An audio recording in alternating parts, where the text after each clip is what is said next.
ఇక varicose veins నుండి విముక్తి పొందండి. ఎవిస్ వాస్కులర్ సెంటర్ ఇప్పుడు మన కేపీహెచ్పీలో గ్రాండ్ ఓపెనింగ్ ఏప్రిల్ 4వ తేదీన. అమ్మ ఎక్కడ చూసినా మంచిగుండు. మనం చిన్నప్పటి నుంచి పిల్లలకు కూడా అదే చెప్తాం, నలుగురిలో మంచిగుండు, మంచి మాట మాట్లాడు, ఎవరితోనైనా నువ్వు మంచి అనిపించుకో. గుడ్ బాయ్ అనిపించుకోవాలంటేనే నువ్వు మంచిగా ఉండడం, గుడ్ గర్ల్ అంటే మంచిగా ఉండడం. అంటే మంచిగుండు అని ఉండి అని చెప్పి కూడా మనం ఎంత మంచిగున్నా ఒక్కొక్కసారి మనకు దానివల్ల చాలా ప్రాబ్లమ్స్ ఫేస్ చేయాల్సి వస్తుంది. అంటే ఏదైనా అతి అనేది విషంతో సమానం. ప్రేమ కానీ మంచితనం కానీ ఏదైనా విషయమే. కరెక్ట్. సో ఈ అతి మంచితనం అనేది ప్రమాదకరం, చాలా ప్రమాదకరం. అతి అందులోనే కదా, అతి అంటేనే ఇక మరి ఎందులో ఏదైనా అతిలో ఏది చేసినా కూడా అది చాలా ఖచ్చితంగా చాలా ప్రమాదం అండి. మీరు ఇదివరకు చెప్పినట్టుగా పిల్లలకు చెప్తారు పెద్దవాళ్ళు, అందరితో మంచిగా ఉండు, మంచిగా అనిపించుకో అని చెప్తాము. కానీ ఇది ఏమంటారంటే ఇది పీపుల్ ప్లెజర్ అనమాట. సో వాళ్ళు ఏం చేస్తారంటే ప్రతి ఒక్కరిని ఇంప్రెస్ చేయడానికి, ప్రతి ఒక్కరు మనల్ని మంచిగా అనిపించుకోవాలి, మంచి అనాలనేసి తల్లిదండ్రులు పిల్లలకు చెప్తారు. అది చాలా తప్పండి. అలా ఎప్పుడు చెప్పకూడదు. సో ఇప్పుడు మీకు ఒక అబ్బాయి ఉన్నాడండి, మీ అబ్బాయికి ఏం చెప్తారు? నాన్న నువ్వు చాలా మంచిదిగో, ఇంటికి చుట్టాలు వస్తున్నారు, నువ్వు చాలా అందరితో చాలా బాగుండాలి, అందరు నిన్ను చూడు, రాధగారు వాళ్ళ అబ్బాయి చాలా మంచివాడు అనిపించుకోవాలి. అసలు ఆడికి మంచివాడు అనిపించుకోవడానికి వాడెంత సాక్రిఫైస్ చేయాలి? అంతే కదా, వాడికి ఇష్టం లేదండి. ఇప్పుడు నేను మంచిగా ఉండాలి అంటే వాడికి ఇష్టం లేని పనులు కూడా చేయాల్సి వస్తుంది కొన్నిసార్లు. ఇప్పుడు సపోజ్ ఉన్నారు, చుట్టాలు వచ్చారండి, వాళ్ళని తీసుకెళ్ళి ఎయిర్పోర్ట్లో డ్రాప్ చేయాలి. సో వాళ్ళ క్యాబ్ బుక్ చేసుకొని పోవచ్చు కదా. మనం ఏం చేస్తాం? నువ్వు వెళ్ళి డ్రాప్ చేసిరా, పదిగో వాళ్ళ అబ్బాయి మమ్మల్ని డ్రాప్ చేశాడు అక్కడ దాకా, వాళ్ళు మంచోళ్ళు అంటారు. మరి వాడికి నిజంగా కంఫర్టబులా? వాడికి ఏదైనా పని ఉందా, ఏదైనా మీటింగ్ ఉందా, ఏదైనా మీటింగ్ అటెండ్ అవ్వాలా? ఆ మీటింగ్ మిస్ చేస్తే వాడికి అక్కడ ఆఫీస్లో ఎన్ని మాటలు వస్తాయి, ఇవన్నీ ఏమి ఆలోచించారు అనమాట. సో ఎప్పుడు వేరే వాళ్ళు మనను మంచిగా అనాలనేసి మనం ఎందుకు అన్కంఫర్టబుల్ ఫీల్ కావాలండి? సో అది అతి మంచితనం, మంచిగా ఉండు కానీ అతి మంచితనం ఉండదు. అతి మంచితనం అనేది చాలా ప్రమాదకరం అండి. ఇది ఎప్పుడు అయినా కూడా అది మనకే మన విలువ మనం పోగొట్టుకోవడమే. సో మనం ఏమవుతుందంటే లాస్ట్కి ఏమవుతుందంటే అతి మంచితనం వల్ల ఆల్వేస్ మనం ఎప్పుడైనా ఎవరికైనా రీజనబుల్ ఉన్నామనుకోండి, ఇది పనికి రానోడు, ఏం పని లేదు పాటలేదు ఆడికి చెప్పు అంటారు అనమాట. అది కానీ దాని వెనక మనం ఎంత కష్టపడుతున్నాం అనేది ఎవరికి తెలియదు. ఎందుకంటే అతి మంచిది, మనల్ని అందరూ మంచిగా అనిపించాలి, అందరూ ఈ పలాని వాళ్ళ పిల్లలు బాగా మంచి వాళ్ళు అనిపించుకోవాలి అనేసి అందరి మెప్పు కావాలి. కానీ ఆ మెప్పు వెనక నువ్వెంత అన్కంఫర్టబుల్ ఫీల్ అవుతున్నావు, నిన్ను వాళ్ళంతా వేస్ట్ ఫెలో అనుకుంటున్నారు అనేది ఎవరు ఆలోచించట్లేదు.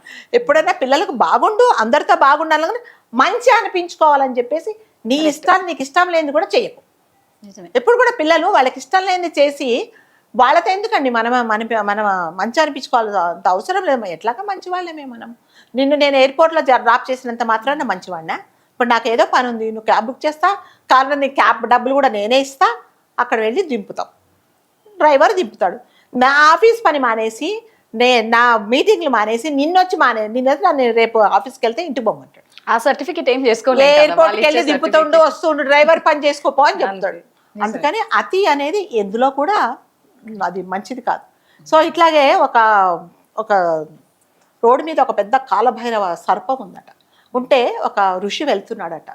అది ఆ సర్పం దాని లక్షణం ఏంటంటే బుస కొడుతుందంట. ఎవరు చూసినా ఇట్లా రెడీగా ఉందన్నమాట కాటేయడం. కానీ కాట ఇట్లా బాగా బుసలు కొడుతుంటే ఆయన చెప్పాడట, ఎందుకు అలా అస్తమానం బుస కొట్టి అందరిని అట్లా భయపెడతావు, మంచిగా ఉండలేవా? కాస్త మంచిగా ఉండు, నీ అంతకు నువ్వు ఉండు, వాళ్ళేం నీ దగ్గరికి రావట్లేదు కదా, ఎందుకు నువ్వు అలా అందరినీ భయపెడతావు అంటే అది అనుకుందట, అవును ఎందుకు నేను ఊరికి అందరినీ వచ్చేవాళ్ళని పోయేవాళ్ళని ఎందుకు భయపడుతూ ఉండాలి, నేను భయపెట్టకుండా కామ్గా ఉందాం అనుకొని నెక్స్ట్ డే నుంచి షీ స్టాప్డ్ అనమాట.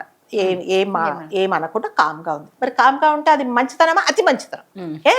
వచ్చేవాళ్ళు పోయేవాళ్ళు పిల్లలు ఒకడొచ్చి కర్ర పెట్టి దాన్ని లేపి దాన్ని కింది పారేసి, రాళ్ళు పెట్టి కొట్టి, దాని మీద ఒక కర్ర పెట్టి చుట్టూ గరగరగర తిప్పి కింద అయినా ఏమనలేదు, ఏం బుసకొట్టలేదు, ఏమీ చేయలేదు. ఎందుకంటే మంచిగా ఉండాలి. మంచిగా ఉండగా అతి మంచితనం చూపించింది. కొన్ని రోజుల తర్వాత ఇంకా అది ఒక ఆట వస్తువు అన్నమాట. పిల్లలకు, చిన్న చిన్న పిల్లలకు రావడం, రాళ్లతో కొట్టడము, దాని ఒళ్ళంతా రక్తంతో అయిపోయి అసలు కదలలేని పరిస్థితికి వచ్చింది.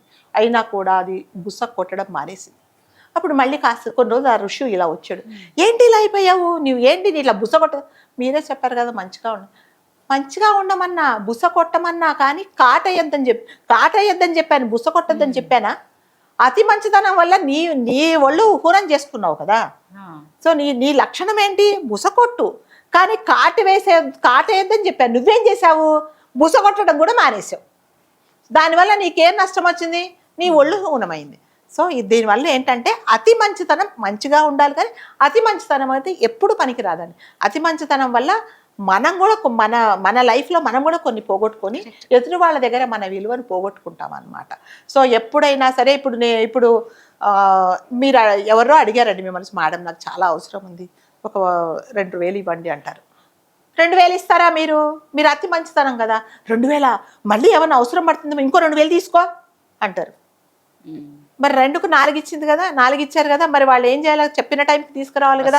ఈ మేడం దగ్గర డబ్బులు ఎక్కువ, నేను 2 అడిగితే 4 ఇచ్చింది కదా, ఇస్తే పర్లేదు, ఇవ్వకుంటే పర్వాలేదు. నష్టపోయింది ఎవరు? 4000 ఇచ్చిన రాధగారు నష్టపోయారు. అందుకని మనం మంచితనమే ఉండాలి కదా. అతి మంచితనం పోయి మన విలువ పోగొట్టుకొని మనం బాధపడకూడదు. వాళ్ళకు మంచి చేసి మనం అనేది అసలు బాధపడకూడదు అండి. పిల్లలకు కూడా ఎప్పుడు బాగుండు, అందరితో బాగుండని చెప్పాలి. అతి మంచితనంగా ఉండి నీ లైఫ్ బాగుంటుంది, నీకు ఇష్టం లేని పనులు చేసి నువ్వెందుకు ఇది బాధపడతావు? అందుకని మంచితనము మాత్రమే ఉండాలి. అతి మంచితనం అనేది అస్సలు పనికిరాదు. అతి మంచితనం వల్ల చాలా మంది చాలా నష్టపోతారు. ఇప్పుడు ఆ కాలభైరవ సర్పం చెప్పాను కదా, అది అంతే. లాస్ట్కి ఏమైంది? చచ్చి కూర్చుంది, అందరితో దెబ్బలు తిని. నిజమే. అందుకే చేతగానితనము, ఈ మంచితనం చేతగానితనం కిందికి చేతకాంతనం కూడా అది చెప్పే కదా. ఒక స్టూపిడ్ లాగా ఇది ఒక యూజ్లెస్ ఫెలో, ఎప్పుడు రీజనబుల్ ఉంటారు, వాడికి చెప్పిపో, ఆడ ఖాళీగా కూర్చున్నాడు పో అని అంటారు అనమాట. అందుకని అతి మంచిగా ఉండండి. అతి మంచితనం ఎవరి మీద ఎవరికి పనికిరాదు. కరెక్ట్ అండి. ఈ అతి అనే పదమే దేనికి మంచిది కాదు. జీవితంలో ఏదైనా అతి మంచిది కాదు. ఇప్పుడు మనం చేసే వంటల్లో కూడా అన్ని ఉప్పు కానీ కారం కానీ పసుపు అన్ని అతి అతి అతి వేసుకుంటే కూడా ఉండదు, తీసుకెళ్లి డస్ట్బిన్ లో అంతే. సో మనది కూడా అంతే. అతి అనేది మనం లాస్ట్ కి అక్కడ చెత్తకుప్పలో వేయాలి అంతే. థ్యాంక్ యూ అండి. సుమన్ టీవీలో మీ పర్సనల్ అండ్ బిజినెస్ ప్రమోషన్స్ కోసం కింది నెంబర్కి కాంటాక్ట్ చేయండి.